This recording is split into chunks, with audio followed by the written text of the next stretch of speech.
So when it comes to losing weight, we're always told that calories count the most, but our next guest says that balancing our hormones is actually the key to keeping off the kilos. Yeah, nutritionist and author Sam Beau Patrick says high testosterone, estrogen and cortisol levels can sabotage any weight loss plans that you might have in mind. And Sam's back with us again this morning.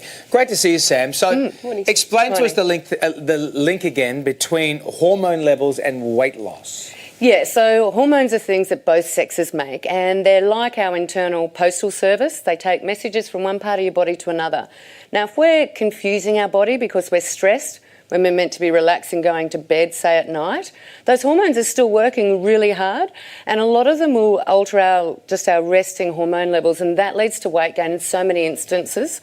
Particularly stress, it's a big one. So Sam, you say that there are 3 hormone imbalances that are most common. Yeah. What are they? Yeah, so there's 3 common ones. I break them down into sex hormones, stress hormones and sugar hormones.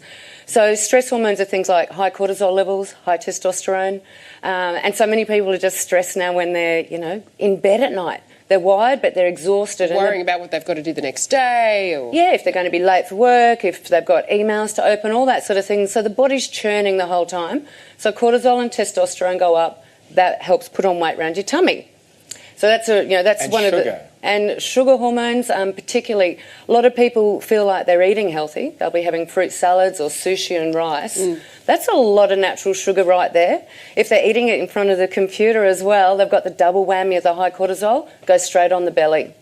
My favourite pet topic, though, is the sex hormones, because as women, particularly in Australia, I find we're trying to match it with the guys, and we want to do that in the corporate world, but our male hormone goes up, and that makes us put on weight around our tummy. Our oestrogen gets affected, so we put it around our thighs and our buttocks. Right. So what are some of the signs and symptoms that you could be suffering from one of those hormone imbalances? Look, there's lots. So generally weight, obviously, that won't shift. So if you're doing boot camps, if you're counting crumbs onto your plate and you're still not shifting weight, highly likely there's a hormone balance. If there's, particularly around the tummy, so if you're going to the gym and you can't shift belly fat, you've got period problems, if you can't sleep at night, if you have problems just relaxing. What about adult acne? Is that another sign?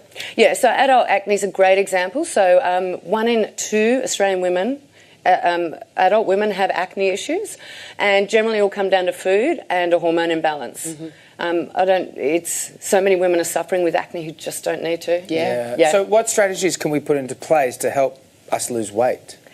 Very good. So if people haven't addressed the obvious things like cleaning up the eating or starting exercise, I'd suggest doing a saliva test. They can order it from my website, find out what their hormones are doing.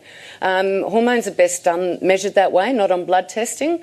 So once they get that, they can see if their estrogen's high or if their testosterone's high. And that'll give them a really good heads up on where to start. The other things then become like lowering estrogen. One of the most effective ways is to eat more greens. So, I say green's the new pink. Eat loads of greens, aim for 2 cups of greens a day. Move your body as often as you can, incidentally, up, down, just daily consistently moving it. And the really big one I've been recommending quite a lot is to be attentive to our mind. If our mind's at work when we're at home, that's just crazy. So I love the Headspace app. It's a free app people can get. You can just listen to it for 10 minutes at night and bring those stress hormones down. And then it lets your body have a break and it can start losing some weight. Yes. Really powerful. Thank you, Sam. And for more weight loss and nutrition info, head to sambeaupatrick.com.